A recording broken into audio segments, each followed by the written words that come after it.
Puji Tuhan. Selamat malam Bapak Ibu saudara yang kasih dalam Tuhan.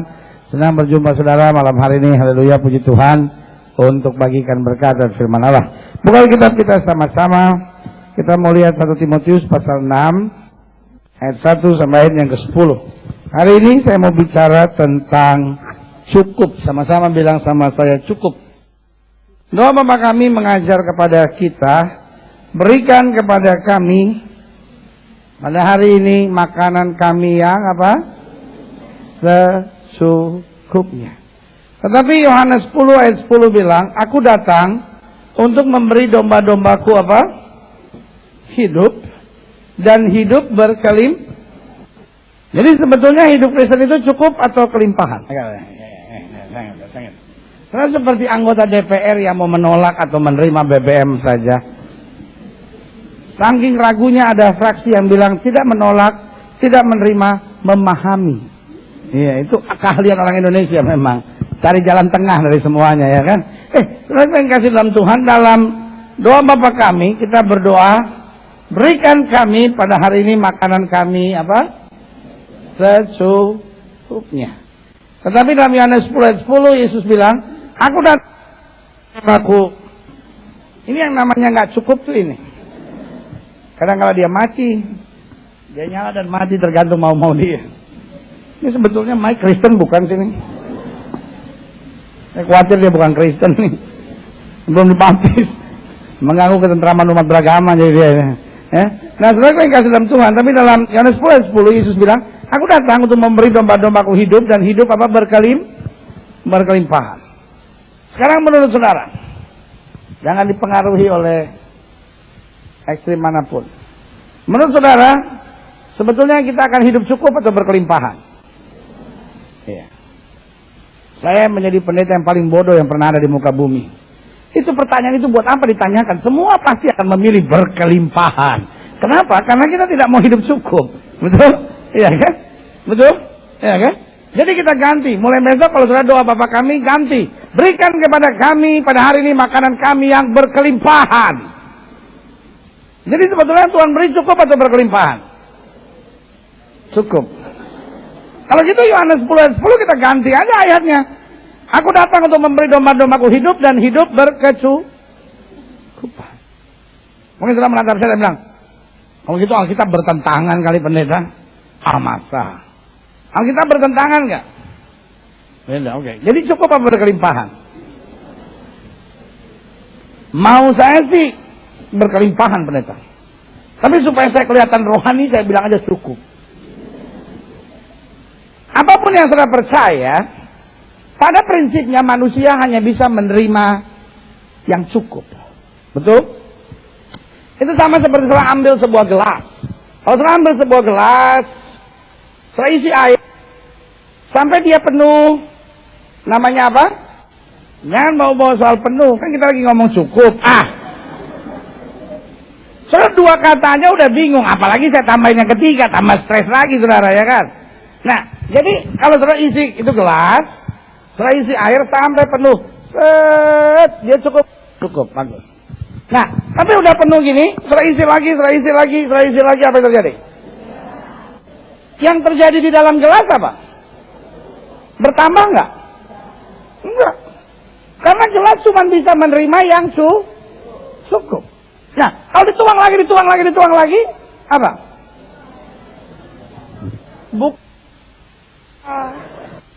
Gelasnya jatuh, prak, tumpah. Soalnya dulu waktu sekolah bahasa Indonesianya dapat berapa sih? Tumpah. Kalau udah malam gini pendeta cepat emosi nih. Soalnya biasanya saya terlambat, nih saya nggak terlambat, jadi cepat emosi. Saya pikir saudara orang baik-baik. Saya kadang-kadang kalau terlambat rasa berdosa sekali. Nggak tahu saya datang duluan. Banyak sudah terlambat. Dosa besar. Baru ketahuan kalau kita terlambat suruh natap saya sampai. Kadang saya juga mau. Kalau pendeta terlambat, itu karena memang dia menunggu hadirat Tuhan datang. Kalau jemaat terlambat, males. Enak aja pendeta, ya kan? Saudara yang kasih dalam Tuhan. Jadi yang saya mau jelaskan buat saudara, air di gelas ini apa yang terjadi tetap Tetap cukup. Kalau mau tambahin gimana pun, airnya tetap apa cukup. Loh, tapi kan dia jadi berkelimpahan sekarang pendeta. Jadi fair. Maka dia sekarang sudah tambah lagi dan dia jadi apa? Jadi berlimpah. Itu bahasa yang lebih bagus. Luber itu bahasa Betawi. Jadi kalau berlimpah itu kata-kata kita keluar dari mulut. Tapi kalau luber kata-kata kita keluar dari bacot. Nah itu dia.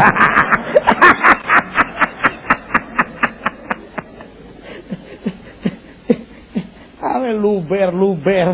Itu bahasa benernya air itu apa? Berlimpah. Nah, air di gelas ini tetap cukup. Nah kalau dia berlimpah apa yang terjadi? Sekitar dari gelas ini yang akan merasakannya. Tahukah saudara bahwa Tuhan gak puas cuma memberkati hidup saudara? Mau supaya hidup saudara jadi berkat. Amin.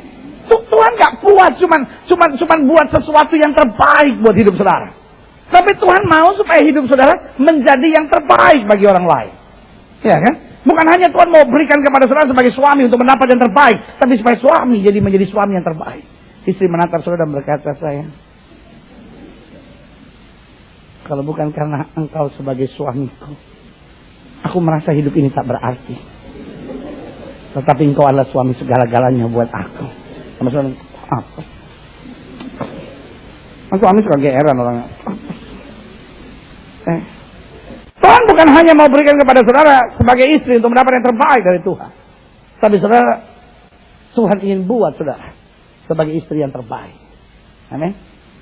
Sehingga suami menatap saudara dan berkata, hasilkan penduduk di Indonesia ini wanita lebih banyak. Tapi yang seperti kamu, hanya kamu satu-satunya di muka bumi ini. Istri bilang, Pak mau pingsan dulu ya. Cari tempat, ya kan. Saudara yang kasih dalam Tuhan, itu yang saya bilang bahwa kalau saudara tanya sama saya, jadi Alkitab bertentangan? No. Iya kan? Tapi kenapa ada cukup, ada berkelimpahan? Karena memang Tuhan mau berkati hidup kita, untuk hidup kita, untuk hidup kita. Tuhan mau berkati apa? Cukup. Amin. Tetapi dalam kapasitas kita menerima cukup, Allah mau berkati kita berkelimpahan. Supaya hidup kita dapat orang lain nikmati. Amin. Orang lain lihat hidup saudara dan berkata, sungguh ada sesuatu yang luar biasa. Kadang-kala untuk kita ngadepin masalah bisa kuat aja, itu udah pas-pasan. Apalagi nguatin orang. Kita aja udah, ya ampun Tuhan, bisa keluar dari masalah aja, udah mujizat. Lu jangan ngomong-ngomong soal masalah, gue udah cukup stres sama diri gue sendiri ya. Lu jangan nambahin, daripada gue mati berdiri di sini ya kan. Tapi Tuhan mau kasih saudara kekuatan yang cukup, tapi juga berkelimpahan buat saudara, sampai bukan hanya saudara kuat untuk diri saudara sendiri, saudara dapat menguatkan orang lain. Amin. Karena itu yang selalu saya bilang, Tuhan memberkati kita cukup. Karena selalu saya bilang, kekurangan bukanlah keadaan tetapi sikap hati. Saya ulangi sekali lagi, kekurangan bukanlah keadaan tetapi apa? Sikap hati. Sampai di sini sudah ngerti mau saya? Iya kan? Saya ambil contoh sederhana. Waktu orang pacaran, rasanya orang yang dia cintai ini tidak pernah punya kekurangan. Saya mau tanya sama ibu-ibu, Bu, ibu waktu dulu waktu pacaran dulu, Bu, ibu pendiam nggak? Kan enggak dong, dari dulu juga memang udah bawel. Tapi orang kalau pacaran, itu ketika yang wanitanya bawel tuh, bayangin dari jam 7 sampai jam 2 pagi, ngomong nggak pakai titik, nggak pakai koma, nggak ada, pakai masa resesnya ada langsung. Tanggapan kekasih saudara yang pria bilang apa? Itu yang saya bangga dari dia. Dia tidak pernah kehabisan kata-kata. Masa pacaran kita tidak pernah kesepian, selalu hangat. Jangan ketawa Pak, sadar. Bapak sekarang ketawa. Iya, sekarang ketawa. Sadar Pak, dulu waktu pacaran, kebanggaan Bapak terhadap istri Bapak tuh yang dulu masih pacar tuh Pak. Iya kan? Itu tuh kebanggaannya karena dia tidak pernah kehabisan kata-kata. Dia pribadi yang hangat kata Bapak. Dia pribadi yang tidak membosankan. Selalu ada ide baru. Sehingga selalu terjadi percakapan yang luar biasa di antara kita di masa pacaran itu. Tetapi ketika sudah menikah, istri mulai, Pak, ada kan Pak, aku kan di sekolah anak-anak waktu jemput kan gini. Lu ngomong dulu, gue pusing kalau.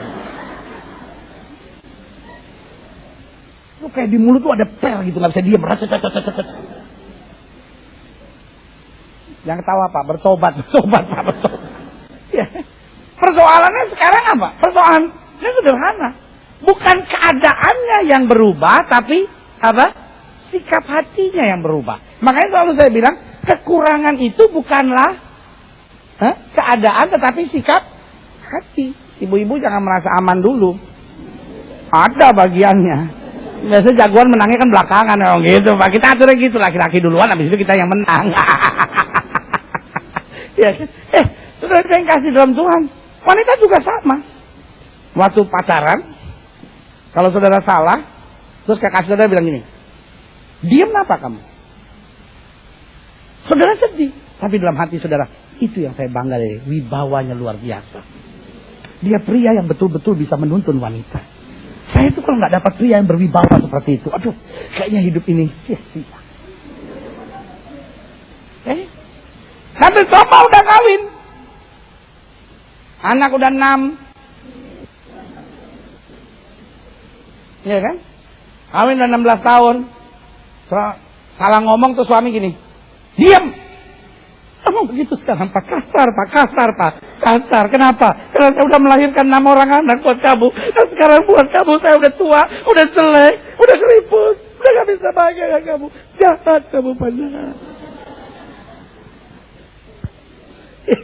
Nah, saudara saya kasih dalam Tuhan, jadi kekurangan itu sebetulnya bukan apa keadaan. Kekurangan itu sikap hati. Yang saudara anggap suami saudara kurang, yang saudara anggap istri saudara kurang, yang saudara anggap suasana rumah tangga kurang, uang dalam rumah kurang, itu bukan keadaan, tetapi apa? Sikap hati. Berapa uang yang cukup untuk sebuah keluarga di Jakarta? 750.000 cukup nggak? Cukup nggak? Saudara tahu nggak di Jakarta masih ada orang yang hidup anak 2 750.000 sampai sekarang belum mati, masih hidup. Belum mati, masih hidup. Saudara boleh aja bilang nggak cukup, tapi ada yang masih hidup. 750.000. 1 juta cukup nggak? Enggak. 2 juta cukup nggak?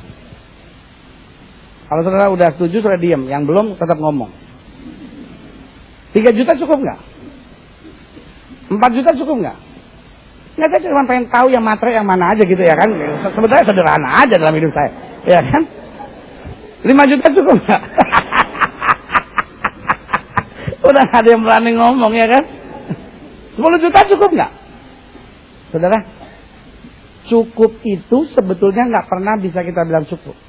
Jam tangan ada yang harganya 50.000, ada yang harganya 500 juta. Tergantung saudara mau lihat yang mana. Cukup itu tergantung, bukan keadaan. Amin. Ada orang lain yang gajinya 40 juta, kita nggak pernah dengar yang kayak begitu. Kita langsung gini, aduh, itu bapak kayaknya 40 juta tuh. Seandainya dia jadi suami saya, dia sampai rumah nggak kubiarkan injak ubin, gendong. Tuh bapak 40 juta gajinya sebulan. Masih juga dibentak-bentak sama istrinya, kesian sekali.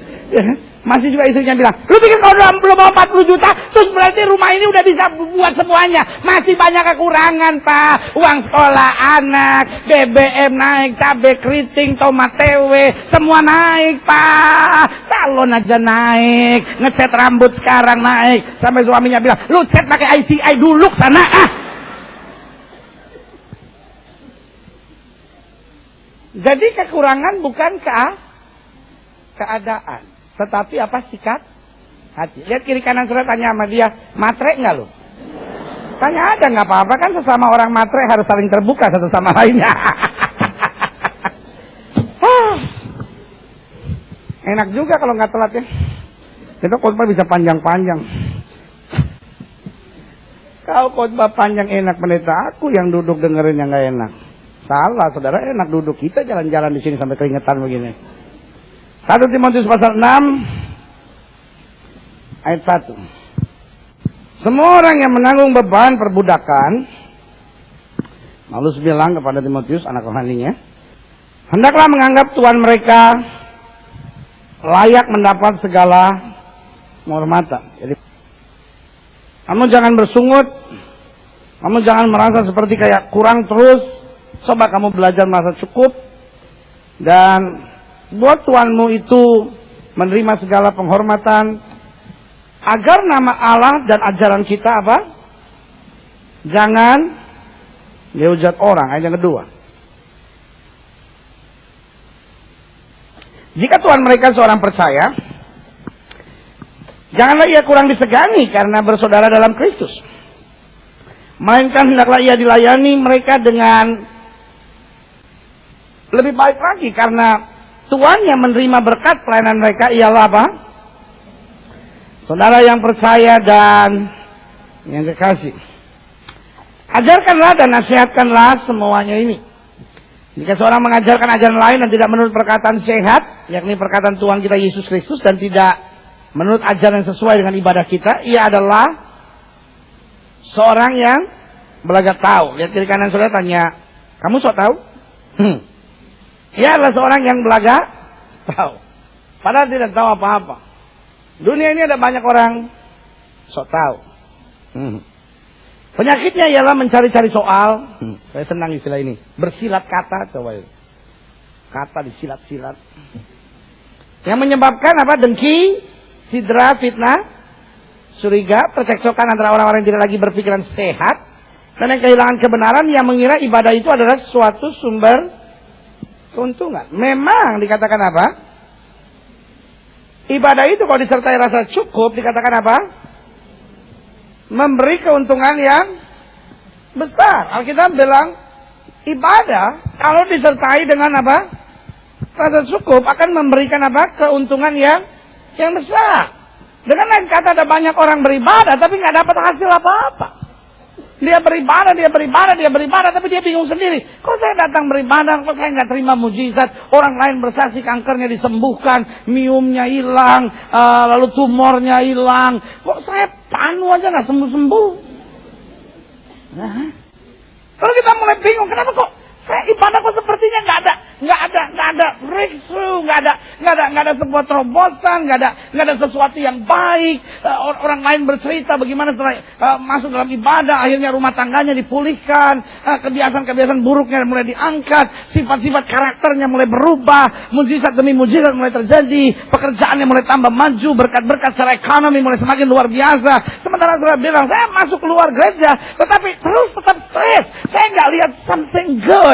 Nggak lihat sesuatu yang baik mulai terjadi. Nah, kalau saya kasih dalam Tuhan, sebagian kita mulai berkata, ya mungkin orang lain ada yang dapat berkat-berkat tertentu kali, ada yang ditakdirkan memang terima mujizat, tapi kalau saya lain kali modelnya berkat Tuhan dalam hidup saya. Karena saya kasih dalam Tuhan, saya terlalu percaya berjumpa dengan Kristus pasti mendatangkan perubahan. Amin. Saya terus nangkap ikan sepanjang malam, gak dapat apa-apa. Waktu dia ketemu Yesus, Alkitab berkata dia tangkap begitu banyak ikan sampai perahunya hampir tenggelam. Amin. Iya kan? Bartimeus setiap hari cuma duduk di sana meminta sedekah. Pak, kasihan Pak, saya orang nggak punya Pak, saya hanya pengemis buta Pak, saudara-saudara juga nggak ada yang kasihan sama saya Pak, orang tua udah mati Pak, nenek satu-satunya kemarin diseruduk anjing Pak, ya kan? Ini cuma orang yang minta belas kasihan orang. Tetapi saya mau jelaskan buat saudara, waktu dia berjumpa dengan Kristus, sesuatu yang dahsyat terjadi. Matanya melihat lagi, dia melompat bersuka cita karena kuasa Tuhan mengerjakan mujizat baginya. Berikan tepuk tangan yang meriah buat Tuhan. Amin. Perjumpaan dengan Kristus selalu menghasilkan sesuatu yang baik. Iya kan? Tetapi Alkitab bilang bahwa ibadah itu kalau disertai rasa cukup mendatangkan apa? Keuntungan yang besar. Nah, kalau saya ibadah dan ibadah nggak ada sebuah terobosan, nggak ada sesuatu yang berubah. Saya cuman tadinya saya nggak aktif gereja, sekarang saya aktif gereja. Tadinya saya nggak punya teman orang Kristen, sekarang punya teman orang Kristen. Tadinya kalau saya ngomongin orang paling artis, sekarang kalau saya ngomongin orang pendeta, ya kan? Udah belum sini kan? Cuman kalau orang Kristen kalau ngomongin orang pendahuluannya beda. Doain ya, nah gitu. Iya. Orang dunia kan langsung tuh. Lu udah tahu belum? Itu. Lu udah tahu belum? Nah, kalau orang Kristen kan beda. Doain ya. Lu udah tahu belum? Kan ini begini. Iya. Lu nggak lihat kemarin di gereja dia diem aja. Tuh kenapa tuh? Itu tuh lakinya dibawa. Iya. Lakinya hombreng. aduh. Turut berduka cita. Saudara saya yang kasih dalam Tuhan, itu yang saya mau ingatkan buat saudara. Ya kan? Akhirnya kita bingung sendiri. Kok saya jadi Kristen kok nggak ada perubahan yang dahsyat? Orang juga lihat hidup saudara capek. Bilang, ya, dia cuma beda kalungnya aja. Dulu kalungnya gambar jajar, sekarang kalungnya gambar salib. Ya kan? Tetapi hidupnya memang nggak berubah-berubah. Sebagai hamba Allah, saya mau ingatkan buat saudara, ibadah kalau disertai rasa cukup memberi apa? Keuntungan. Ada perubahan, ada berkat, ada mujizat, ada hal yang baik yang kita terima. Amin. Kita lihat selanjutnya. Dikatakan apa? Sebab, dikatakan apa?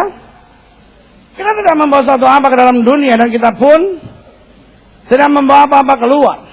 Asal ada makanan dan pakaian, dikatakan apa? Cukuplah. Tetapi mereka yang apa? Ingin kaya terjatuh ke dalam apa? Pencobaan. Orang Kristen boleh kaya nggak? Orang Kristen boleh kaya nggak? Bukan cuma boleh, orang Kristen itu adalah orang kaya. Sama-sama bilang sama saya orang kaya. Ya, rumah sudah kontrakan bocor, it's okay. Ya kan? Sampai orang masuk rumah sudah bingung. Di atas sofa ada ember. Di ruang tamu ada ember, di meja makan ada ember. Ya kan? Sampai orang bilang, kok di rumah lu? Di mana-mana ada ember. Aduh, gue suka banget ngelihatnya. Aduh, gue seneng banget ngelihat. Palu kan kalau bilang bocor semalam, enggak. Bilangnya, aduh, gue kalau lihat guci-guci tuh kayak, aduh tempat jin. Tapi kalau ember tuh kayaknya mantap gitu modelnya tuh, lihat bundar. Saudara, saudara menantang saya dan bilang, pendeta, rumah saya kontrakan, pendeta, it's okay. And so what? Ya kan? Jawaban saya cuma sederhana, orang Kristen adalah orang kaya. Amin. Kenapa? Kenapa? Karena kita punya rumah di surga. Rumah yang sekarang ini cuma kemah. Cuma kemah. Cuma kemah. Ya kan? Pernah nggak saudara lihat orang camping bawa-bawa spring bed? Itu mah bukan camping, minggat, saudara. Cuma kemah. Walaupun bocor, saya bilang gini, aduh kemahnya udah lumayan begini. Apalagi nantinya. Amin. Itu kan sama seperti cerita yang saya pernah cerita sama saudara, orang Manado mati itu. Orang Manado itu mati. Sebelum mati dia pesan sama dia punya istri. Tapi kan namanya opa-opa kan udah tua. Ngomong juga udah nggak jelas. Dia bilang sama istrinya begini, sayang, kalau saya mati pakaiin kemeja, maksudnya gitu. Nah, orang Manado itu kadang-kadang kan bilang kemeja itu di kampung-kampung bilangnya baju tak buka di muka. Maksudnya baju tak buka di muka. Ya kan? Kalau kaos kan nggak terbuka di muka, masuk dari atas, ya kan? Jadi bilang kemeja, jadi sayang nanti kalau saya mati, tolong dikasih pakai baju tak buka di muka, pakai kemeja. Tapi si opa kan udah apa tuh namanya? Udah gigi so habis. Jadi dia bilang, nanti kalau ini teman nanti nganat nolong ini kasih tamu anak-anak. Nanti mengenai Tuhan, ini memanggil mungang. Mana dia mau bilang pakai baju tak buka di muka, tapi si oma sopongo. Maksudnya oma udah, orang Betawi bilang bolot. Oma sopongo, oma so susah mengerti. Bolot. Tahu kan bolot? Ngomong apa? Cerita apa ya? Bener, 2 hari kemudian opa mati, oma menangis. Oma menangis, anak-anak bilang, Mam, ada pesan terakhir dari opa sebelum mati, karena karena mama selalu sama-sama. Ada pesan dari papa sebelum mati. Terus kan oma sopongo, so agak sedikit lagi kan ya. Tiba-tiba dia iya kan tuh. Ini oma ada menhan ingin pakai baju pramuka. Rupanya oma salah dengar. Oma dengar pakai baju pramuka.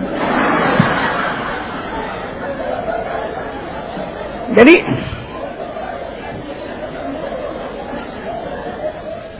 akhirnya cari anak-anak di kampung nggak ada, cari sampai di Manado, cari itu baju pramuka. Mau beli yang siaga, terlalu tua untuk jadi siaga. Akhirnya terpaksa beli yang penggalang. Beli penggalang, tidak lupa pakai bendera di depan, tali di samping, dan tongkat di sebelahnya. Opa pakai baju pramuka, duduk di peti. Biasanya di Manado kalau ada orang mati, lagunya jangan kamu takut, aku adalah Tapi karena opa pakai baju pramuka, sorak-sorak bergembira, bergembira semua. Sudah bebas negeri kita semua merdeka. Semua pelayat datang, dia lihat, aduh opa somati datang. Oh, siapa dia pakai baju pramuka? Akhirnya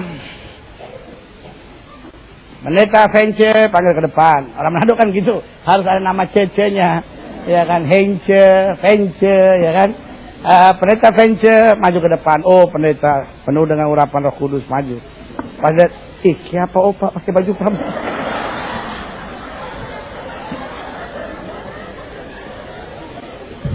Berdiri tepat di kepala. Pendeta gak tahan. Mau ketawa takut dosa. Nggak mau ketawa. Opa pakai baju pramuka. Ya kan. Pasalnya dia mau begini.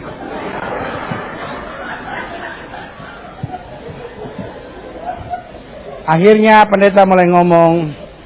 Saudara-saudara sekalian, saudara jangan takut, jangan sedih, jangan menangis. Opa tidak pergi jauh-jauh, opa cuma pergi berkemah.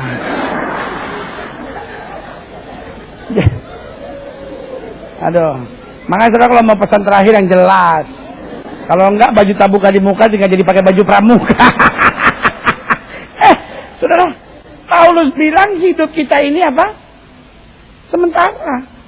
Kita kaya kenapa? Kita punya rumah di sorga. Amin. Kenapa kita kaya? Kita tidak pernah sendiri. Kemanapun kita pergi ada yang kawal. Amin. Dan bukan hanya itu, apapun yang kita perlukan. Kata Alkitab, tepat pada waktunya Bapa sediakan pada kita yang percaya. Keluar dari sini walaupun sedang nunggu bajai, ingat orang kaya nunggu bajai. Emang dosa naik bajai? Tidak. Orang naik bajai itu jarang penyumbatan di jantung. Karena bergerak terus kan. Jarang tersumbat. Semua tak kocor. Makanya saya sarankan saudara-saudara, aduh, banyak orang terlalu banyak naik Mercy sama naik BMW. Ya kan? Tenang kan? Sumbat semua. Makanya saya kalau lihat orang nyanyi begini saya tahu dia naik apa ke sini. Ya kan? Kalau dia nyanyi begini, datang ke hadirat bajai pasti bajai. Kalau dari berangkat udah pemanasan. Tapi ada orang yang nyanyinya udah minta ampun. Datang ke hadirat. Seluruh lagu cuma 4 kali ketemu begini. Datang ke hadirat Tuhan dengan senyum dan muka yang gembira. Itu pasti kalau nggak naik Mercy BMW itu. Ada lagi yang sementara nyanyi udah nggak pakai tepuk lagi, cuma begini ya. Jaguar.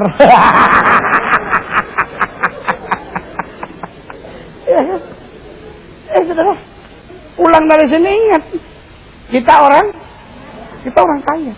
Yang pertama rumah kita di sorga. Yang kedua, ini yang saya senang. Ada malaikat yang jaga. Amin. Dan yang ketiga, apapun yang kita perlukan, tepat pada waktunya, Bapak sediakan yang terbaik buat anak-anaknya. Mereka tepuk tangan ya mereka. Sama-sama bilang sama saya orang kaya. Haleluya. Senang deh kumpulan orang kaya ini kumpul di sini. Tapi kita jangan jadi orang yang ingin kaya. Kita sudah kaya. Karena Bapak sediakan semuanya buat kita. Mereka yang ingin kaya artinya fokusnya udah nggak Tuhan lagi, cuma kaya, jatuh ke dalam pencobaan, ke dalam jerat, ke dalam berbagai nafsu yang hampa, yang mencelakakan, yang menenggelamkan manusia ke dalam apa? Keruntuhan dan kebinasaan. Ayat 10. Karena akar segala kejahatan ialah apa? Cinta uang. Sebab oleh memburu uang lah beberapa orang telah apa? Menyimpang dari iman dan menyiksa dirinya dengan berbagai-bagai duka. Pertanyaannya sederhana hari ini. Kenapa kita perlu merasa cukup?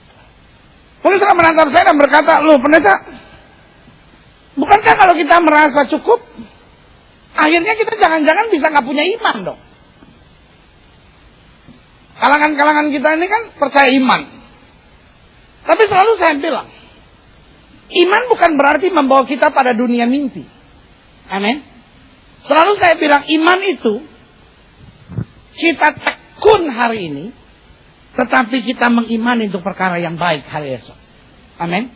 Iman itu bukan natap ke atas, jalan terus, kesandung batu, duak jatuh. Ya Tuhan, jatuh. No.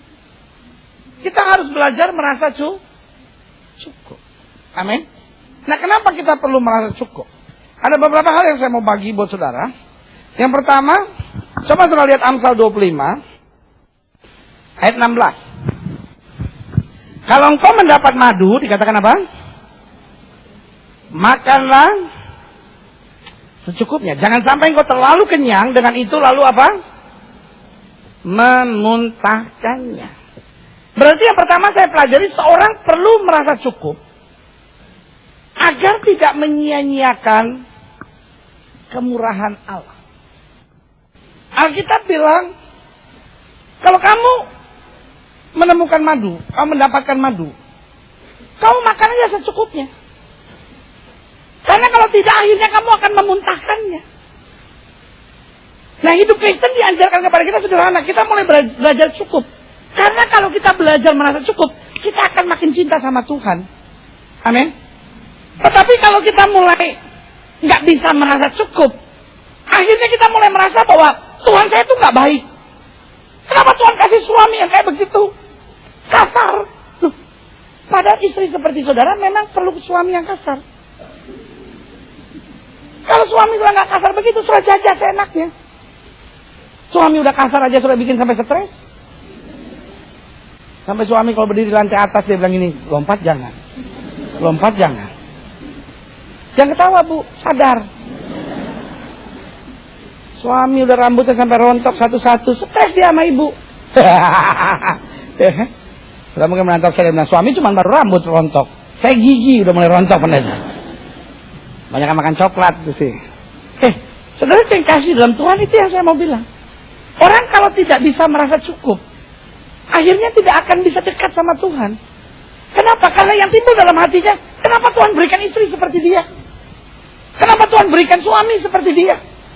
Tuhan, kenapa keadaan ekonomi saya seperti ini? Padahal orang yang merasa cukup akan selalu menyadari kasih karunia Allah. Amin. Daud mau menghadapi Goliat. Pertanyaan saya cuma sederhana. Secara manusia, Daud ada gentar nggak sama Goliat? Saya pikir-pikir sih ada. Ada gentar sedikit sih ada. Sebab dia pikir, nih orang gede banget. Makan kebo kali ini orang. Dia mikir-mikir, berat banget. Situasi yang saya hadapi ini sukar banget gitu. Nah, waktu dia bisa meyakinkan Saul, tiba-tiba apa yang terjadi? Saul buka baju perangnya. Saul kasih ke Daud. Secara manusia dia ngerasa, ini baru mantap sekarang. Aku boleh lebih kecil, tapi baju perangku mantap. Tapi waktu dia pakai baju perang itu kedodoran. Ya, gede banget. Jalan aja susah, apalagi mau perang. Akhirnya dia buka. Pertanyaan saya sederhana. Pada hari itu dia merasa kurang nggak? Yang pertama dia lihat Goliat besar. Yang kedua senjatanya Goliat lengkap. Dia punya pedang, dia punya tombak, dia punya lembing, dia punya perisai. Lengkap dengan orang yang memegang perisai tepat di depannya. Nah, saya bisa bayangkan secara manusia dia merasa, loh ini saya nggak mungkin bisa menang. Dan setelah saya kasih dalam Tuhan, itu yang seringkali setan tekan. Setan ahli sekali dalam tanda petik. Setan ahli sekali dalam mulai mengintimidasi hidup kita sambil kita merasa saya nggak mungkin get through, saya nggak mungkin akan bisa lewati persoalan ini, saya nggak mungkin bisa lebih maju. Situasi yang saya hadapi membutuhkan dana besar, situasi yang saya hadapi membutuhkan kekuatan besar, membutuhkan hal-hal ini yang lebih besar, sehingga kita mulai terintimidasi oleh iblis sampai kita berpikir, no, saya nggak cukup, saya nggak bisa, saya kurang. Saudara yang kasih dalam Tuhan, Daud berdiri di depan Goliat dan sekarang merasa secara badan saya kurang, secara pengalaman saya kurang, secara latihan saya kurang, secara persenjataan saya kurang. Tapi dia berdiri teguh di depan Goliat dan dia mulai bilang, engkau boleh mendatangi aku dengan pedang, tombak dan lembing, tapi aku datangi engkau dengan nama Tuhan semesta alam. Dengan lain kata, dia mau ingatkan dirinya sendiri, Tuhan itu cukup bagi saya. Berikan tepuk tangan yang meriah buat Tuhan. Sama-sama bilang sama saya, Tuhan itu cukup. Sama-sama bilang sama saya, Tuhan itu cukup. Saudara boleh menghadap saya dan berkata, pendeta, saya usaha dan persaingan di dunia usaha hari ini sangat keras sekali. Orang dekat sama pejabat-pejabat tertentu. Saya sama Pak RT aja nggak dekat, pendeta. Saudara, gue yang kasih dalam Tuhan. Tapi saya mau beritahu buat saudara, God is enough. Tuhan itu saja cukup, more than enough. Tuhan itu lebih dari cukup buat kita. Orang-orang yang berjalan bersama Tuhan. Oh, Alkitab bilang 1.000 boleh rebah di sisi kiriku, 10.000 boleh rebah di sisi kananku, itu tidak akan menimpaku, karena yang maha tinggi telah kujadikan tempat perlindunganku. Berikan tepuk tangan yang meriah buat Tuhan. Kita perlu merasa cukup. Kalau tidak, kita akan menyia-nyiakan apa? Kemurahan Allah. Yang kedua saya pelajari, kenapa kita perlu merasa cukup. Yang kedua saya pelajari, kalau sudah lihat pada Roma pasal 12, tuh Malaysia tuh tidak pernah cukup. Pulau udah diambil. Untung Indonesia berani orangnya. Ya kan? Waktu Malaysia datang mendekat ke perairan Ambalat, tentara apa? Tentara apa yang tentara buat? Maju kan? Maju. Maju. Padahal kapal perangnya bekas. Kapal perangnya bekas. Iya benar. Benar, bekas Jerman yang waktu zamannya Habibie itu bekas tuh. Kita udah terlatih dari dulu. Kita ngusir Belanda. Saya dulu kan sekolah tuh, aduh, salah satu pelajaran yang saya paling senang itu sejarah. Kita nggak usah nyatet, apa dengar cerita-cerita. Paling senang saya pelajaran sejarah. Guru mulai mengajar. Belanda siap dengan tank-tanknya yang hebat. Oh, pasukan tentara Indonesia itu pakai bambu runcing dan Belanda lari terbirit-birit. Saya tanya, bagaimana caranya itu pakai bambu runcing kok? Kan saya kebetulan orangnya agak rasionalis banget gitu. Maksud saya, maksudnya ini kan pakai tank, ini kan pakai bambu, kenapa dia lari? Ya kan, kenapa dia lari? Jadi Pak, tolong jelasin buat saya, kenapa kok ini pakai bambu dia lari? Guru bilang, udah nggak usah banyak tanya, kalau ulangan tulis aja bambu runcing kamu pasti benar. Waduh, dalam hati saya kacau nih guru nih. Jadi waktu istirahat, waktu keluar main, saya temuin lagi gurunya. Saya bilang, Pak, ini kan saya cuma pengen tanya, Pak, kenapa? Enggak, itu yang soal tadi Pak di kelas. Itu kan dia pakai bambu runcing, ini kan Belanda kan pakai tank. Bagaimana caranya Belanda bisa lari tuh pakai bambu runcing itu? Saya pengen tahu juga, Pak. Terus guru sejarahnya bilang sama saya, Belandanya kesian sama Indonesia. Wah, dalam hati saya, tidak nasionalis nih guru nih. Oh, di kebaktian saya ketemu dia, saya baptis ulang dia benar-benar. Ada roh yang tidak tunduk pada otoritas pemerintah, ya kan? Jadi sampai sekarang saya belum tahu memang caranya bagaimana itu. Tapi minimal kita udah merdeka. Hidup Pancasila. Ya kan? Merdeka, kita merdeka. Ya kan?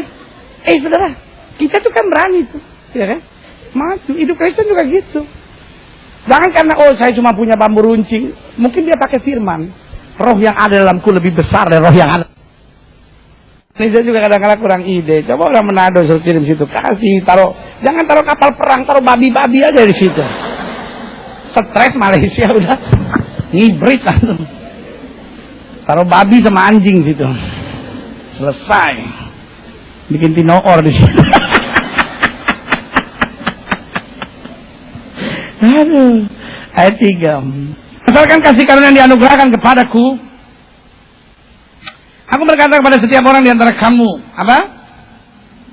Janganlah kamu memikirkan hal-hal yang lebih tinggi daripada yang patut kamu pikirkan, tapi hendaklah kamu berpikir begitu rupa sehingga kamu apa?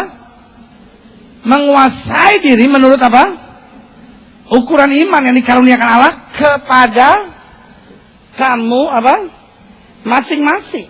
Jadi Alkitab sudah bilang jangan berpikir yang terlalu tinggi. Itu bukan iman, itu hayal.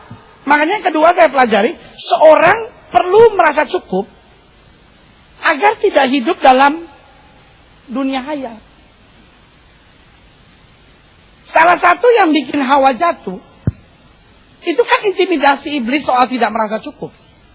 Saya mau tanya sama saudara, Hawa kurang apa sih? Hawa itu wanita yang paling berbahagia di muka bumi. Yang pertama, dia tidak punya mertua. Iya kan? Ada banyak ibu-ibu bilang gini, aduh pendeta, suami saya baik pendeta. Cuma mertua saya, ada roh penjajah dia pendeta. Ya kan, banyak istri-istri bergumul. Ada banyak suami akhirnya bingung, Tuhan, kesini istri, kesini mama. Oh Tuhan, angkat salah satu dari mereka supaya saya tidak pusing. Saudara yang kasih dalam Tuhan, itu udah pertama, dia wanita yang paling berbahagia. Saya lihat yang ketawa-ketawa itu pasti menantu. Yang diam-diam itu pasti mertua. Kelihatan salah saya ngomong gitu, yang menantu, yang mertua. Saudara yang kasih dalam Tuhan, Hawa itu orang yang berbahagia. Dia kurang apa sih? Pengusaha real estate pertama di muka bumi, ya dia. Rewide segala macam itu kan belakangan. Dia punya tanah sebegitu besar. Wih. Mulai dari gunung, laut, sampai hutan dia punya semua. Gak perlu ada ilegal logging. Gak perlu. Malah dia yang punya. Siapa yang mau jadi tentaranya? Memang belum ada, cuma dia aja orang. Dia ambil, dia jual ke Adam. Adam ambil, jual ke Hawa. Ya, itu pasangan yang paling kaya. Taman safari yang pertama punya siapa? Dia. Ya kan? Bebas berjalan-jalan. Tidak ada yang dikurung-kurung. Ya kan? Tapi orang sekarang aneh ya. Tuhan ciptakan manusia jadi anak raja. Tapi manusia sekarang percaya sama sio-sio. Apa sih percaya sama sio? Itu kan manusia disejajarkan sama binatang kan. Sampai ada orang ngomong, kan saya monyet. Saya punya istri kambing. Saya punya anak satu kelinci, satu kebo. Buaya aja sekalian lu punya sio. Itu bodoh sekali. Ya kan? Monyet. Tahu nggak monyet apa? Monyet itu, monyet itu soal lempar pisang satu, dia tangkap.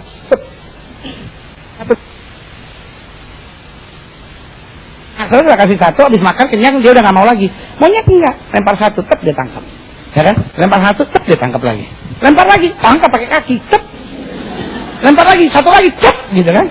Lempar lagi, dia bilang nggak cukup. Enggak, monyet enggak. Lempar lagi, kayak gini. Lempar lagi, lempar lagi, ya kan? Terakhir udah nggak dilempar, dia lihat temennya ada, diambil lagi. Itu monyet. Ya kan? Ada banyak bapak-bapak juga gitu. Udah punya istri, lihat ada yang bagus, ambil lagi. Nah, monyet. Jangan ketawa Pak, jangan ketawa. Sadar. Nah ibu-ibu ada yang ketawa, istrinya, suaminya monyet. Tapi jangan bilang-bilang loh. Jangan pulang dari sini. Gilbert tadi khotbah ya, bilang lu monyet. Jangan. Saya lagi bilang kan manusia sionya kan binatang. Jangan percaya begitu-begituan, apa sih? Ya kan? Jadi pengusaha real estate pertama di muka bumi, ya itu. Adam sama Hawa itu. Pengusaha pemancingan pertama, mereka. Ya, mereka mau mancing berhari-hari.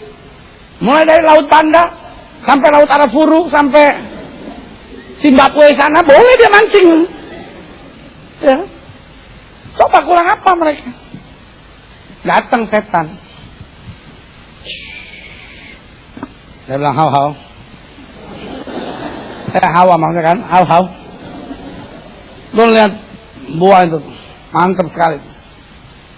Iya kan? Apa yang terjadi? Nih, mau datang nih si Om Tan ini. Setan ya, mana bang? Hau. Kembali lihat itu buah mantap sekali.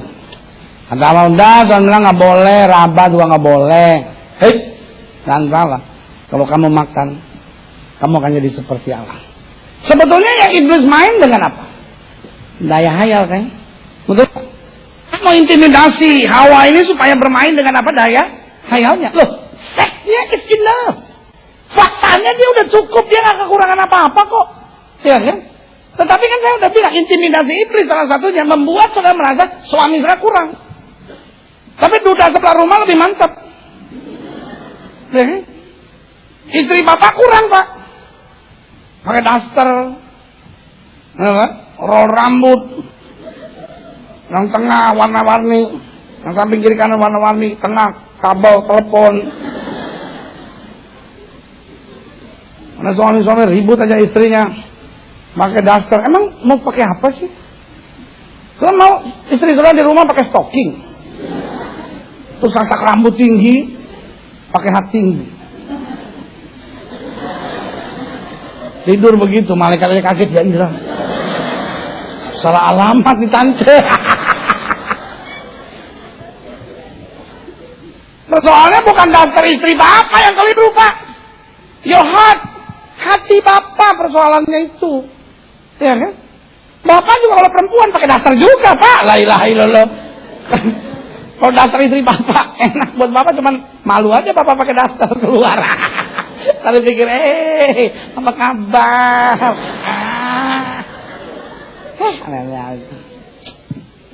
Ya kan? Jadi intimidasi iblis selalu membuat kita merasa kurang aja. Hawa udah cukup semuanya. Tapi kalau kamu makan, kamu akan jadi seperti Allah. Yang diserang adalah apa? Daya imajinasinya, daya hayalnya. Sampai ada banyak orang hidup hari-hari ini dalam dunia hayal. Seandainya saya nggak punya anak seperti dia, mungkin hidup saya lebih bahagia. Seandainya saya nggak punya orang tua seperti dia, hidup saya lebih bahagia. Seandainya istri saya ganti, mungkin hidup saya lebih bahagia. Lu pikir handphone, ya kan? Udah nggak cocok model yang baru, ganti gitu ya kan? Kan mulainya dari situ. Dan saudara yang kasih dalam Tuhan, jawaban saya cuma sederhana. Kita perlu merasa cukup. Supaya apa? Supaya kita nggak hidup dalam dunia hayal. Dunia ini bukan Firdaus. Tantangan pasti ada, kekurangan pasti ada. Tetapi ketika kita merasa cukup, kita akan kuat menghadapi segala perkara. Berikan tepuk tangan yang meriah buat Tuhan. Amin. Yang pertama apa tadi kita belajar? Seorang perlu merasa cukup agar tidak apa? Menyia-nyiakan kemurahan Allah. Yang kedua, seorang perlu merasa cukup agar tidak hidup dalam apa? Dunia hayal. Yang ketiga, yang terakhir, Filipi pasal 4 ayat 11. Kukatakan ini bukanlah karena kekurangan, sebab aku telah belajar. Saya senang istilah ini. Mencukupkan diri dalam segala keadaan. In little or much. Dalam keadaan kelimpahan atau dalam keadaan kekurangan. Jesus still my everything. Kita belajar mencukupkan diri dalam segala keadaan. Karena persoalannya kadang-kala bukan keadaannya, tapi persoalannya hati kita dalam menghadapi keadaan. Ayat 12. Aku tahu apa itu kekurangan. Dan yang ngomong ini Paulus berkali-kali dalam penjara. Aku tahu apa itu kelimpahan. Dia sering berhadapan dengan pembesar-pembesar kota. Dalam segala hal dan dalam segala perkara tidak ada sesuatu yang merupakan rahasia bagiku. Baik dalam hal kenyang maupun dalam hal kelaparan. Baik dalam hal kelimpahan maupun dalam hal kekurangan. Haleluya. Ayat 13 kita baca sama-sama. 1, 2, 3. Segala perkara dapat kutanggung dalam Dia yang memberi apa? Kekuatan kepadaku. Berarti yang ketiga, yang terakhir saya pelajari. Mengapa seorang perlu merasa cukup? Seorang perlu merasa cukup agar dapat hidup dengan syukur. Kita bersyukur bukan karena keadaannya menyenangkan, tetapi kita harus bersyukur untuk menyenangkan segala keadaan. Jangan tunggu keadaannya menyenangkan dulu baru kita bersyukur. Tapi bersyukurlah, maka semua keadaan akan menyenangkan buat kita. Amin. Karena ingat, selalu saya bilang, kadang-kala yang kita bilang, oh ini kurang, itu kurang. Kadang-kala cuma sederhana. Karena kita nggak belajar bersyukur. Waktu saudara belajar bersyukur, baru saudara ketemu indahnya hidup ini. Di balik syukur ada sukacita.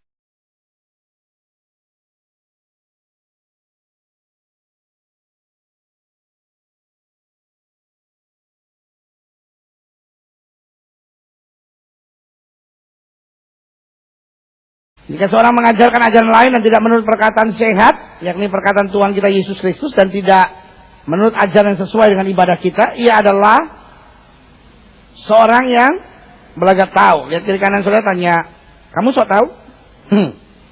Ia adalah seorang yang belaga tahu, padahal tidak tahu apa-apa. Dunia ini ada banyak orang sok tahu. Penyakitnya ialah mencari-cari soal. Saya senang istilah ini. Bersilat kata, coba itu. Kata disilat-silat. Yang menyebabkan apa? Dengki, sidra, fitnah, curiga, percekcokan antara orang-orang yang tidak lagi berpikiran sehat, dan yang kehilangan kebenaran, yang mengira ibadah itu adalah suatu sumber keuntungan. Memang dikatakan apa? Ibadah itu kalau disertai rasa cukup, dikatakan apa? Memberi keuntungan yang besar. Alkitab bilang ibadah kalau disertai dengan apa? Rasa cukup akan memberikan apa? Keuntungan yang besar. Dengan lain kata, ada banyak orang beribadah tapi nggak dapat hasil apa-apa. Dia beribadah, tapi dia bingung sendiri. Kok saya datang beribadah, kok saya nggak terima mujizat? Orang lain bersaksi kankernya disembuhkan, miumnya hilang, lalu tumornya hilang. Kok saya panu aja nggak sembuh-sembuh? Nah, kalau kita mulai bingung, kenapa kok saya ibadah kok sepertinya nggak ada breakthrough, nggak ada sebuah terobosan, nggak ada sesuatu yang baik. Orang lain bercerita bagaimana setelah masuk dalam ibadah, akhirnya rumah tangganya dipulihkan, kebiasaan-kebiasaan buruknya mulai diangkat, sifat-sifat karakternya mulai berubah, mujizat demi mujizat mulai terjadi, pekerjaannya mulai tambah maju, berkat-berkat secara ekonomi mulai semakin luar biasa. Sementara saya bilang, saya masuk keluar gereja, tetapi tetap stres. Saya nggak lihat something good. Nggak lihat sesuatu yang baik mulai terjadi. Nah, kalau saya kasih dalam Tuhan, sebagian kita mulai berkata, ya mungkin orang lain ada yang dapat berkat-berkat tertentu kali, ada yang ditakdirkan memang terima mujizat, tapi kalau saya lain kali modelnya berkat Tuhan dalam hidup saya. Kalau saya kasih dalam Tuhan, saya terlalu percaya berjumpa dengan Kristus pasti mendatangkan perubahan. Amin. Saya terus nangkap ikan sepanjang malam, gak dapat apa-apa. Waktu dia ketemu Yesus, Alkitab berkata dia tangkap begitu banyak ikan sampai perahunya hampir tenggelam. Amin. Iya kan? Bartimeus setiap hari cuma duduk di sana meminta sedekah. Pak, kasihan Pak, saya orang nggak punya Pak, saya hanya pengemis buta Pak, saudara-saudara juga nggak ada yang kasihan sama saya Pak, orang tua udah mati Pak, nenek satu-satunya kemarin diseruduk anjing Pak, ya kan? Ini cuma orang yang minta belas kasihan orang. Tetapi saya mau jelaskan buat saudara, waktu dia berjumpa dengan Kristus, sesuatu yang dahsyat terjadi. Matanya melihat lagi, dia melompat bersuka cita karena kuasa Tuhan mengerjakan mujizat baginya. Berikan tepuk tangan yang meriah buat Tuhan. Amin. Perjumpaan dengan Kristus selalu menghasilkan sesuatu yang baik. Iya kan? Tetapi Alkitab bilang bahwa ibadah itu kalau disertai rasa cukup mendatangkan apa? Keuntungan yang besar. Nah, kalau saya ibadah dan ibadah nggak ada sebuah terobosan, nggak ada sesuatu yang berubah. Saya cuman tadinya saya nggak aktif gereja, sekarang saya aktif gereja. Tadinya saya nggak punya teman orang Kristen, sekarang punya teman orang Kristen. Tadinya kalau saya ngomongin orang paling artis, sekarang kalau saya ngomongin orang pendeta, ya kan? Udah tau belum sini kan? Nah, cuman kalau orang Kristen kalau ngomongin orang pendahuluannya beda. Doain ya, nah gitu. Iya. Orang dunia kan langsung tuh, lu udah tahu belum? Lu udah tahu belum? Nah, kalau orang Kristen kan beda. Doain ya, lu udah tahu belum? Kan si ini begini.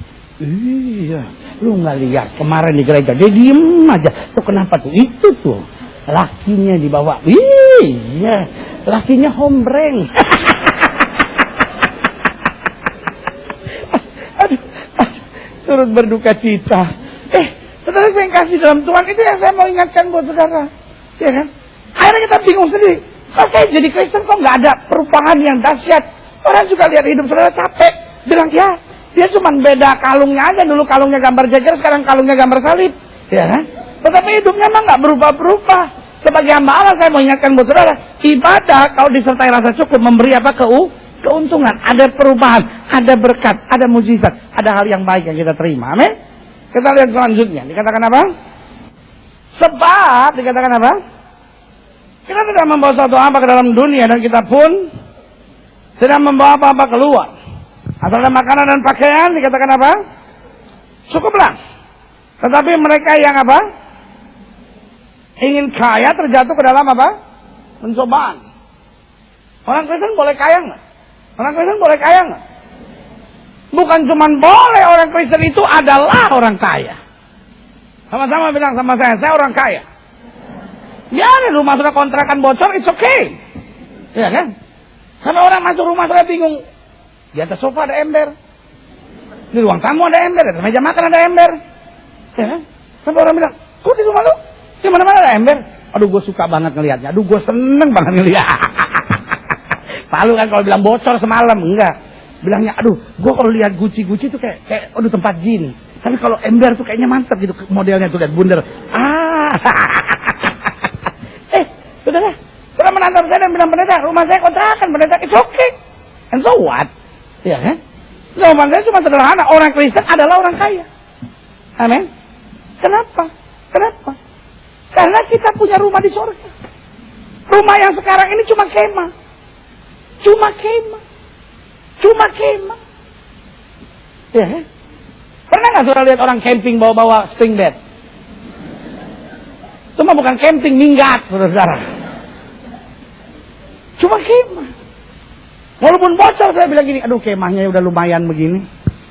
Apalagi nantinya. Amin. Itu kan sama seperti cerita yang saya pernah cerita sama saudara, orang Manado mati itu. Orang Manado itu mati. Sebelum mati dia pesan sama dia punya istri. Tapi kan namanya opa-opa kan udah tua. Ngomong juga udah gak jelas. Dia bilang sama istrinya begini, sayang, kalau saya mati pakaiin kemeja, maksudnya gitu. Nah orang Manado itu kadang-kadang kan bilang kemeja itu di kampung-kampung bilangnya baju tak buka di muka, maksudnya baju tak buka di muka, ya kan? Kalau kaos kan nggak tak buka di muka, masuk dari atas, ya kan? Jadi bilang kemeja, jadi sayang nanti kalau saya mati, tolong dikasih pakai baju tak buka di muka, pakai kemeja. Tapi si opa kan udah apa tuh namanya, udah gigi so habis. Jadi dia bilang, nanti kalau ini namanya nanti nganet nolongin dengan sinam anak-anak inam nanti mengenal Tuhan inam memanggil mungang. Malah dia mau bilang pakai baju tak buka di muka, tapi si oma sopongo, maksudnya oma udah orang Betawi bilang bolot. Oma sopongo, oma so susah mengerti, bolot, tahu kan bolot, ngomong apa, cerita apa ya? Benar, 2 hari kemudian opa mati, oma menangis. Oma menangis, anak-anak bilang, Mam, ada pesan terakhir dari opa sebelum mati, karena karena mama selalu sama-sama, ada pesan dari papa sebelum mati. Terus kan oma sopongo, so agak sedikit lagi kan ya. Tiba-tiba dia daripada gua mati berdiri di sini ya kan. Tapi Tuhan mau kasih saudara kekuatan yang cukup, tapi juga berkelimpahan buat saudara. Sampai bukan hanya saudara kuat untuk diri saudara sendiri, saudara dapat menguatkan orang lain. Amin. Karena itu yang selalu saya bilang. Tuhan memberkati kita cukup. Karena selalu saya bilang, kekurangan bukanlah keadaan tetapi sikap hati. Saya ulangi sekali lagi, kekurangan bukanlah keadaan tetapi apa? Sikap hati. Sampai di sini sudah ngerti mau saya? Iya kan? Saya ambil contoh sederhana. Waktu orang pacaran, rasanya orang yang dia cintai ini tidak pernah punya kekurangan.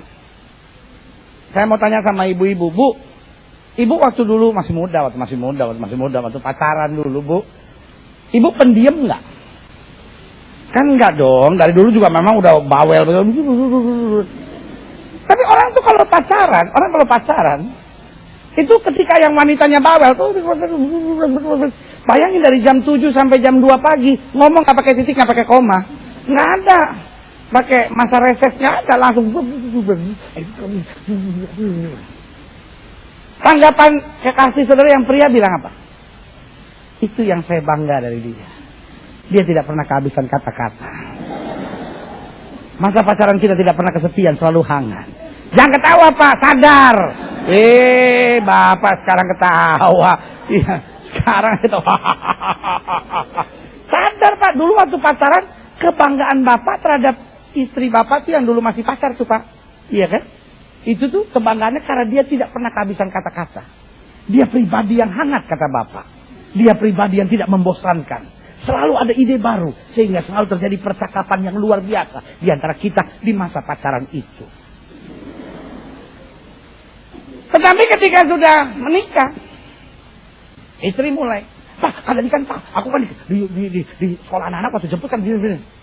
Lu ngomong dulu, gue pusing kalau. Lu kayak di mulut tuh ada pel gitu, nggak bisa diem. Yang ketawa Pak, bertobat Pak, bertobat. Ya. Persoalannya sekarang apa? Persoalannya sederhana. Bukan keadaannya yang berubah, tapi apa? Sikap hatinya yang berubah. Makanya selalu saya bilang, kekurangan itu bukanlah keadaan, tetapi sikap hati. Ibu-ibu jangan merasa aman dulu. Ada bagiannya. Biasanya jagoan menangnya kan belakangan, gitu Pak. Kita aturnya gitu, laki-laki duluan, habis itu kita yang menang. Ya, saudara yang kasih dalam Tuhan, wanita juga sama. Waktu pacaran, kalau saudara salah, terus kakak saudara bilang gini, diam apa kamu? Saudara sedih, tapi dalam hati saudara, itu yang saya bangga dari wibawanya luar biasa. Dia pria yang betul-betul bisa menuntun wanita. Saya itu kalau nggak dapat pria yang berwibawa seperti itu, aduh, kayaknya hidup ini sia-sia. Tapi coba udah kawin, anak udah 6, ya kan? Kawin udah 16 tahun, salah ngomong tuh suami gini, diam. Kamu begitu sekarang Pak, kasar. Kenapa? Karena saya udah melahirkan 6 orang anak buat kamu. Dan sekarang buat kamu saya udah tua, udah jelek, udah keriput, udah gak bisa bahagia dengan kamu. Jahat kamu pandangan. Nah, saudara saya kasih dalam Tuhan. Jadi kekurangan itu sebetulnya bukan keadaan. Kekurangan itu sikap hati. Yang saudara anggap suami saudara kurang, yang saudara anggap istri saudara kurang, yang saudara anggap suasana rumah tangga kurang, uang dalam rumah kurang, itu bukan keadaan, tetapi apa? Sikap hati. Berapa uang yang cukup untuk sebuah keluarga di Jakarta? 750.000 cukup nggak? Cukup nggak? Saudara tahu nggak di Jakarta masih ada orang yang hidup anak 2 750.000 sampai sekarang belum mati, masih hidup. Belum mati, masih hidup. Saudara boleh aja bilang nggak cukup, tapi ada yang masih hidup. 750.000. 1 juta cukup nggak? Enggak. 2 juta cukup nggak? Kalau saudara udah setuju, saudara diam. Yang belum tetap ngomong. 3 juta cukup nggak? 4 juta cukup nggak? Nggak, saya cuma pengen tahu yang materai yang mana aja gitu ya kan. Sebenarnya sederhana aja dalam hidup saya. Ya kan? 5 juta cukup nggak? Udah ada yang berani ngomong ya kan? 10 juta cukup nggak? Saudara, cukup itu sebetulnya nggak pernah bisa kita bilang cukup. Jam tangan ada yang harganya 50.000, ada yang harganya 500 juta. Tergantung saudara mau lihat yang mana. Cukup itu tergantung, bukan keadaan. Amin. Ada orang lain yang gajinya 40 juta, kita nggak pernah dengar yang kayak begitu. Kita langsung gini, aduh, itu bapak kayaknya 40 juta tuh. Seandainya dia jadi suami saya, dia sampai rumah nggak kubiarkan injak ubin, gendong. Tuh bapak 40 juta gajinya sebulan. Masih juga dibentak-bentak sama istrinya, kesian sekali. Ya. Masih juga istrinya bilang, lu pikir kalau belum mau 40 juta, terus berarti rumah ini udah bisa buat semuanya. Masih banyak kekurangan, Pak. Uang sekolah anak, BBM naik, cabai keriting, tomat tewe, semua naik, Pak. Salon aja naik, ngecat rambut sekarang naik. Sampai suaminya bilang, lu cat pakai ICI dulu sana, ah. Jadi kekurangan bukan keadaan, tetapi apa? Sikap hati. Lihat kiri kanan saudara, tanya sama dia, matre nggak lo? Tanya aja, nggak apa-apa kan, sesama orang matre harus saling terbuka satu sama lainnya. Enak juga kalau nggak telat ya. Itu khotbah bisa panjang-panjang. Kau khotbah panjang enak pendeta, aku yang duduk dengerin yang gak enak. Salah saudara, enak duduk, kita jalan-jalan di sini sampai keringetan begini. 1 Timotius pasal 6 ayat 1. Semua orang yang menanggung beban perbudakan, Paulus bilang kepada Timotius anak rohaninya, hendaklah menganggap Tuhan mereka layak mendapat segala penghormatan. Jadi kamu jangan bersungut, kamu jangan merasa seperti kayak kurang terus. Coba kamu belajar merasa cukup, dan buat Tuhanmu itu menerima segala penghormatan, agar nama Allah dan ajaran kita apa? Jangan dihujat orang. Ayat yang kedua. Jika Tuhan mereka seorang percaya, janganlah ia kurang disegani karena bersaudara dalam Kristus. Melainkan hendaklah ia dilayani mereka dengan lebih baik lagi, karena Tuhan yang menerima berkat pelayanan mereka ialah apa? Saudara yang percaya dan yang kekasih. Ajarkanlah dan nasihatkanlah semuanya ini. Iya kan tuh. Ini omak anak menhan ini. Ingin pakai baju pramuka. Rupanya Oma salah dengar. Oma dengar pakai baju pramuka. Jadi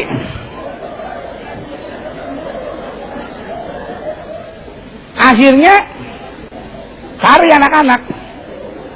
Di kampung nggak ada, cari sampai di Manado. Cari itu baju pramuka. Mau beli yang siaga, terlalu tua untuk jadi siaga. Akhirnya terpaksa beli yang penggalang. Beli penggalang, tidak lupa pakai bendera di depan, tali di samping, dan tongkat di sebelahnya. Opa pakai baju pramuka, duduk di peti.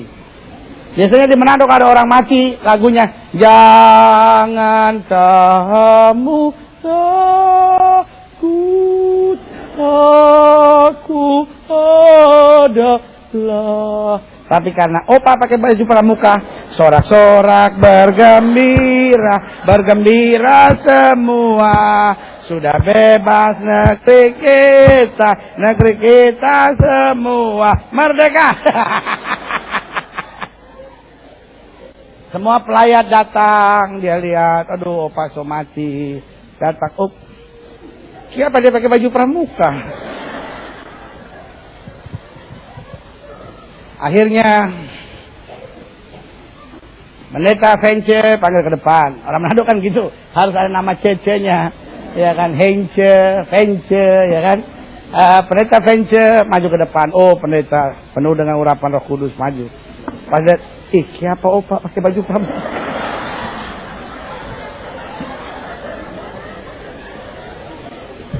Berdiri tepat di kepala. Pendeta gak tahan. Mau ketawa takut dosa, nggak mau ketawa. Opa pakai baju pramuka, ya kan? Pasalnya dia mau begini.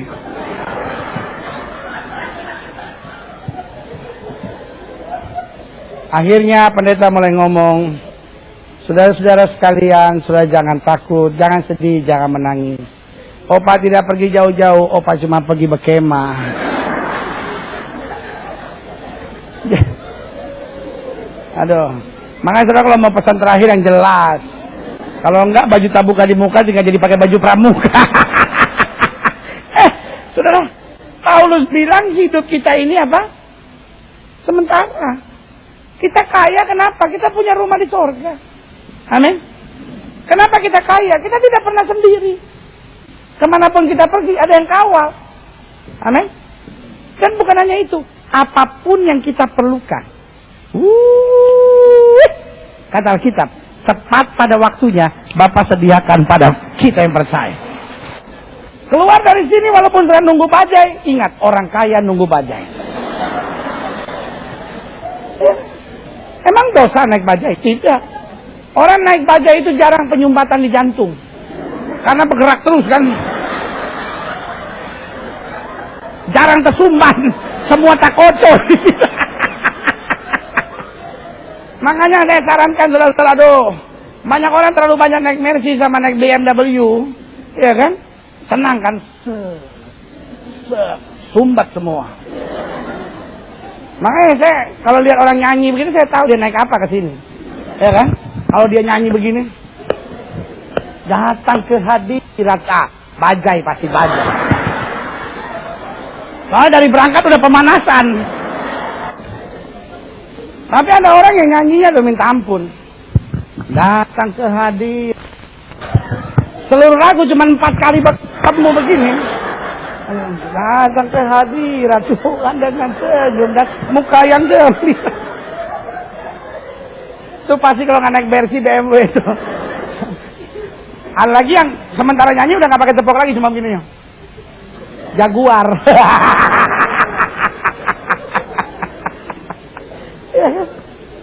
Saudara, pulang dari sini ingat, kita orang kaya. Yang pertama, rumah kita di surga. Yang kedua, ini yang saya senang, ada malaikat yang jaga. Amin. Dan yang ketiga, apapun yang kita perlukan tepat pada waktunya, Bapak sediakan yang terbaik buat anak-anaknya. Mereka tepuk tangan ya mereka. Sama-sama bilang sama saya orang kaya. Haleluya.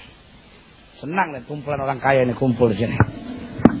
Tapi kita jangan jadi orang yang ingin kaya. Kita sudah kaya. Karena Bapak sediakan semuanya buat kita.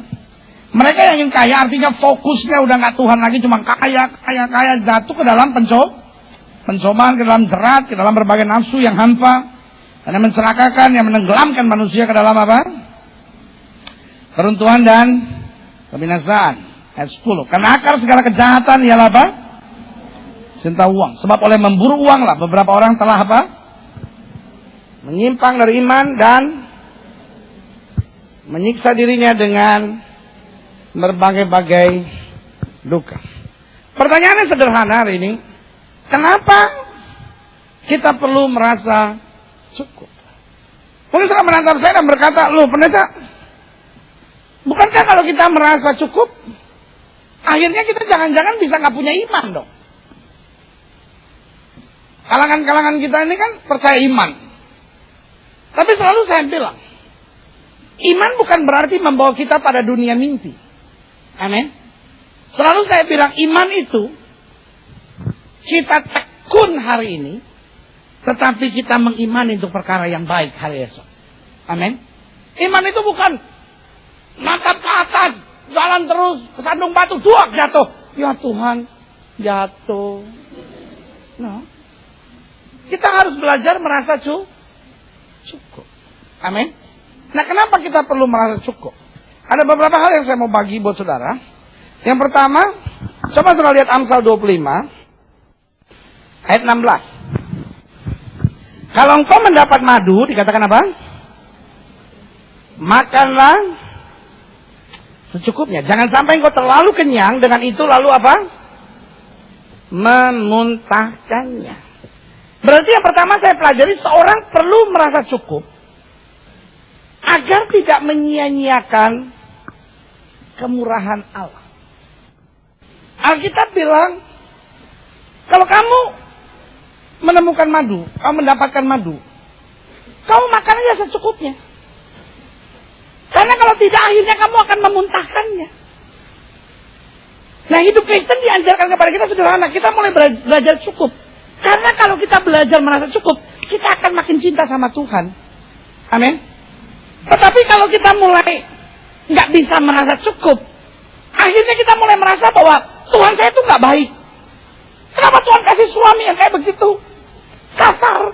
Loh, padahal istri seperti saudara memang perlu suami yang kasar. Kalau suami sudah nggak kasar. Hallelujah, hallelujah to His name, King Jesus, Jesus, we pray. Puji Tuhan. Selamat malam Bapak Ibu saudara yang kasih dalam Tuhan. Senang berjumpa saudara malam hari ini. Haleluya, puji Tuhan untuk bagikan berkat dan firman Allah. Buka kitab kita sama-sama. Kita mau lihat 1 Timotius pasal 6 ayat 1 sampai ayat yang ke-10. Hari ini saya mau bicara tentang cukup. Sama-sama bilang sama saya, cukup. Doa Bapa kami mengajar kepada kita, berikan kepada kami pada hari ini makanan kami yang apa? Secukupnya. Tetapi Yohanes 10 ayat 10 bilang, aku datang untuk memberi domba-dombaku apa? Hidup, dan hidup berkelimpahan. Jadi sebetulnya hidup Kristen itu cukup atau kelimpahan? Karena seperti anggota DPR yang mau menolak atau menerima BBM saja. Saking ragunya ada fraksi yang bilang tidak menolak, tidak menerima, memahami. Iya, itu keahlian orang Indonesia memang. Cari jalan tengah dari semuanya, ya kan? Saudara yang kasih dalam Tuhan, dalam doa Bapa kami, kita berdoa, berikan kami pada hari ini makanan kami apa? Secukupnya. Tetapi dalam Yohanes 10 ayat 10 Yesus bilang, aku datang. Ini yang namanya nggak cukup tuh ini. Kadang kalau dia mati, dia nyala dan mati tergantung mau dia. Ini sebetulnya Mike Kristen bukan sini. Saya khawatir dia bukan Kristen nih, belum dibaptis, mengganggu ketentraman umat beragama jadi dia. Ya. Nah, saudara yang kasih dalam Tuhan, tapi dalam Yohanes 10 ayat 10 Yesus bilang, aku datang untuk memberi domba-dombaku hidup dan hidup apa? Berkelimpahan. Sekarang menurut saudara, jangan dipengaruhi oleh ekstrim manapun. Menurut saudara, sebetulnya kita akan hidup cukup atau berkelimpahan? Iya.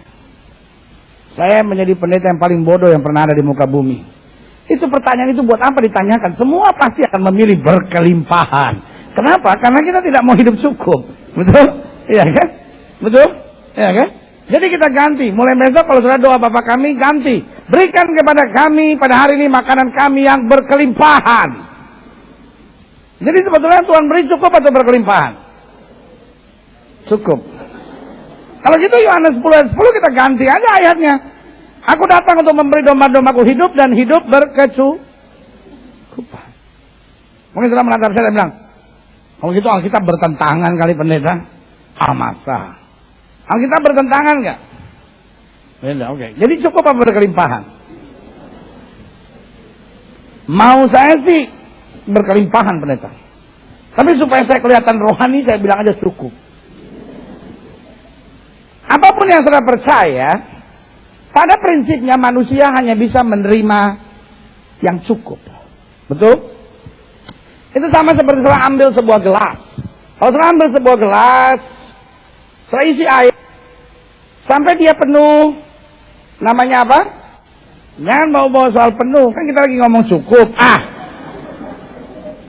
Saudara dua kata aja udah bingung, apalagi saya tambahin yang ketiga, tambah stres lagi saudara, ya kan? Nah, jadi kalau saudara isi itu gelas, saudara isi air sampai penuh, dia cukup, bagus. Nah, tapi udah penuh gini, saudara isi lagi, apa yang terjadi? Yang terjadi di dalam gelas apa? Bertambah enggak? Enggak. Karena gelas cuma bisa menerima yang cukup. Nah, kalau dituang lagi, apa?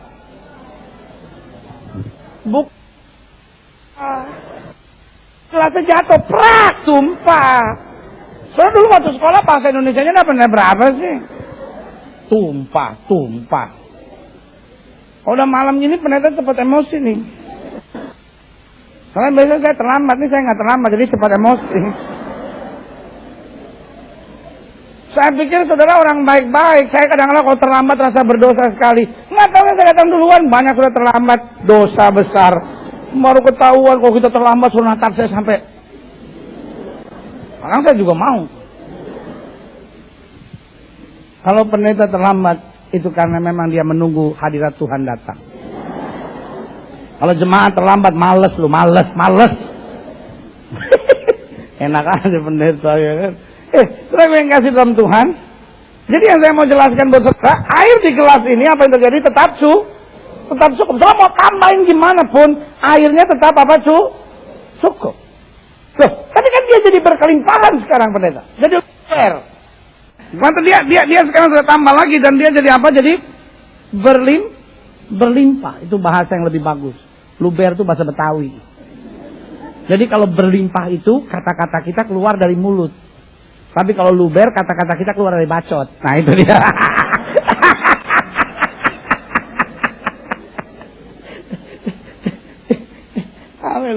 Luber. Itu bahasa benernya air itu apa? Berlimpah. Nah, air di gelas ini tetap cukup. Nah kalau dia berlimpah, apa yang terjadi? Sekitar dari gelas ini yang akan merasakannya. Tahukah saudara bahwa Tuhan nggak puas cuma memberkati hidup saudara? Mau supaya hidup saudara jadi berkat. Amin. Tuhan nggak puas cuma buat sesuatu yang terbaik buat hidup saudara. Tapi Tuhan mau supaya hidup saudara menjadi yang terbaik bagi orang lain. Ya kan? Bukan hanya Tuhan mau berikan kepada saudara sebagai suami untuk mendapat yang terbaik, tapi supaya suami menjadi suami yang terbaik. Istri menatap saudara dan berkata, sayang, kalau bukan karena engkau sebagai suamiku, aku merasa hidup ini tak berarti. Tetapi engkau adalah suami segala-galanya buat aku. Sama saudara, apa? Suami suka geeran orangnya. Tuhan bukan hanya mau berikan kepada saudara sebagai istri untuk mendapat yang terbaik dari Tuhan. Tapi saudara, Tuhan ingin buat saudara sebagai istri yang terbaik. Amin. Sehingga suami menatap saudara dan berkata, hasil sensus penduduk di Indonesia ini wanita lebih banyak. Tapi yang seperti kamu, hanya kamu satu-satunya di muka bumi ini. Istri bilang, Pak mau pingsan dulu ya. Cari tempat, ya kan.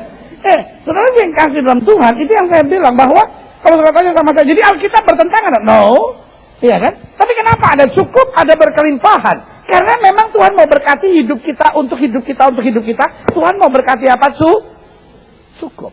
Amin. Tetapi dalam kapasitas kita menerima cukup, Allah mau berkati kita berkelimpahan. Supaya hidup kita dapat orang lain nikmati. Amin. Orang lain lihat hidup saudara dan berkata, sungguh ada sesuatu yang luar biasa. Kadang-kala untuk kita ngadepin masalah bisa kuat aja, itu udah pas-pasan. Apalagi nguatin orang. Kita aja udah, ya ampun Tuhan, bisa keluar dari masalah aja udah mujizat. Lu jangan ngomong-ngomong soal masalah, gue udah cukup stres sama diri gue sendiri ya. Lu jangan nambahin. Kalau begitu sudah jajan seenaknya. Suami udah kasar aja sudah bikin sampai stres. Sampai suami kalau berdiri di lantai atas dia bilang gini, lompat jangan. Jangan ketawa bu, sadar. Suami udah rambutnya sampai rontok satu-satu, stres dia sama ibu. Udah mungkin menantap saya bilang, suami cuma baru rambut rontok, saya gigi udah mulai rontok bener. Banyak makan coklat tuh sih. Saudara yang kasih dalam Tuhan itu yang saya mau bilang. Orang kalau tidak bisa merasa cukup, akhirnya tidak akan bisa dekat sama Tuhan. Kenapa? Karena yang timbul dalam hatinya, kenapa Tuhan berikan istri seperti dia? Kenapa Tuhan berikan suami seperti dia? Tuhan, kenapa keadaan ekonomi saya seperti ini? Padahal orang yang merasa cukup akan selalu menyadari kasih karunia Allah. Amin. Daud mau menghadapi Goliat. Pertanyaan saya cuma sederhana. Secara manusia, Daud ada gentar nggak sama Goliat? Saya pikir-pikir sih ada. Ada gentar sedikit sih ada. Sebab dia pikir nih orang gede banget. Makan kebo ini orang. Dia mikir-mikir berat banget. Situasi yang saya hadapi ini sukar banget gitu. Nah waktu dia bisa meyakinkan Saul, tiba-tiba apa yang terjadi? Saul buka baju perangnya. Saul kasih ke Daud. Secara manusia dia ngerasa, ini baru mantap sekarang.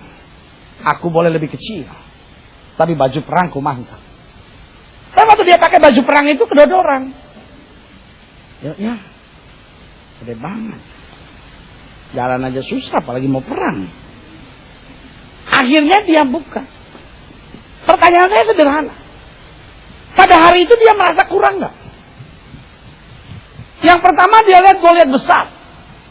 Yang kedua senjatanya Goliat lengkap. Dia punya pedang, dia punya tombak, dia punya lembing, dia punya perisai. Lengkap dengan orang yang memegang perisai tepat di depannya. Nah saya bisa bayangkan secara manusia dia merasa, loh ini saya nggak mungkin bisa menang. Dan setelah saya kasih dalam Tuhan, itu yang seringkali setan tekan. Setan sekali dalam tanda petik, setan ahli sekali dalam mulai mengintimidasi hidup kita sambil kita merasa saya nggak mungkin get through, saya nggak mungkin akan bisa lewati persoalan ini, saya nggak mungkin bisa lebih maju. Situasi yang saya hadapi membutuhkan dana besar, situasi yang saya hadapi membutuhkan kekuatan besar, membutuhkan hal-hal ini yang lebih besar, sehingga kita mulai terintimidasi oleh iblis sampai kita berpikir, no, saya nggak cukup, saya nggak bisa, saya kurang. Saudara yang kasih dalam Tuhan, Daud berdiri di depan Goliat dan sekarang merasa secara badan saya kurang, secara pengalaman saya kurang, secara latihan saya kurang, secara persenjataan saya kurang. Tapi dia berdiri teguh di depan Goliat dan dia mulai bilang, engkau boleh mendatangi aku dengan pedang, tombak dan lembing, tapi aku datangi engkau dengan nama Tuhan semesta alam. Dengan lain kata, dia mau ingatkan dirinya sendiri, Tuhan itu cukup bagi saya. Berikan tepuk tangan yang meriah buat Tuhan. Sama-sama bilang sama saya, Tuhan itu cukup. Sama-sama bilang sama saya, Tuhan itu cukup. Saudara boleh menghadap saya dan berkata, pendeta, saya usaha dan persaingan di dunia usaha harian ini sangat keras sekali. Orang dekat sama pejabat-pejabat tertentu. Saya sama Pak RT aja nggak dekat, pendeta. Saudara, gue yang kasih dalam Tuhan. Tapi saya mau beritahu buat saudara, God is enough. Tuhan itu saja cukup, more than enough. Tuhan itu lebih dari cukup buat kita. Orang-orang yang berjalan bersama Tuhan. Oh, Alkitab bilang 1.000 boleh rebah di sisi kiriku, 10.000 boleh rebah di sisi kananku, itu tidak akan menimpaku, karena yang maha tinggi telah kujadikan tempat perlindunganku. Berikan tepuk tangan yang meriah buat Tuhan. Kita perlu merasa cukup. Kalau tidak, kita akan menyia-nyiakan apa? Kemurahan Allah. Yang kedua saya pelajari, kenapa kita perlu merasa cukup. Yang kedua saya pelajari, kalau sudah lihat pada Roma pasal 12, tuh Malaysia tuh tidak pernah cukup.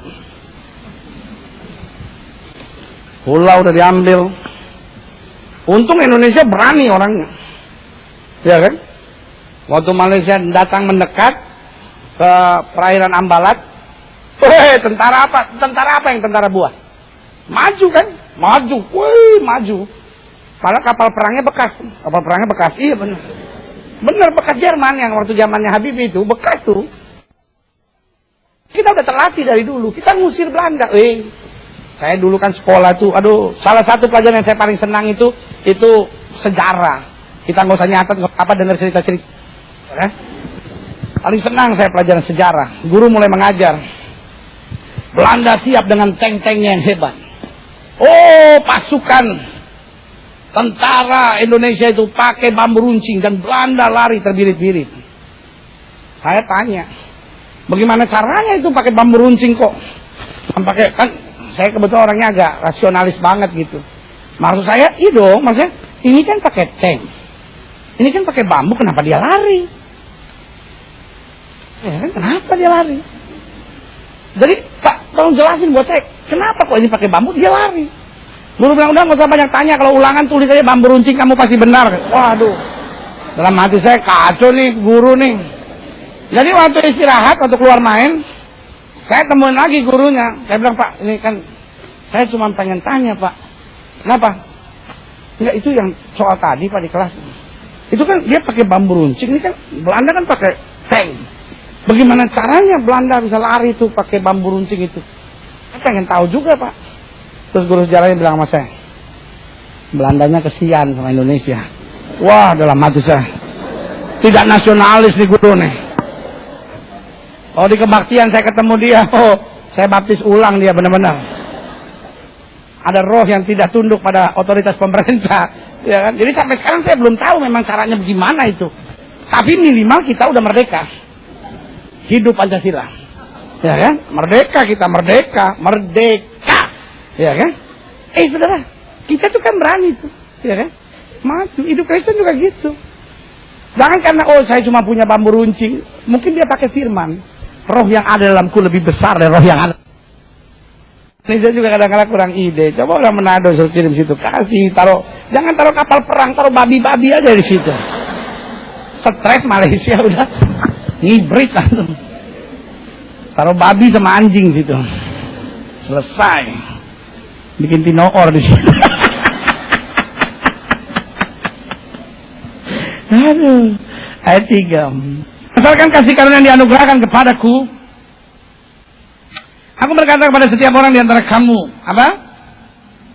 Janganlah kamu memikirkan hal-hal yang lebih tinggi daripada yang patut kamu pikirkan, tapi hendaklah kamu berpikir begitu rupa sehingga kamu apa?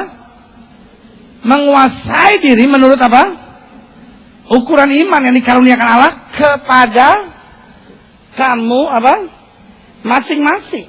Jadi Alkitab sudah bilang jangan berpikir yang terlalu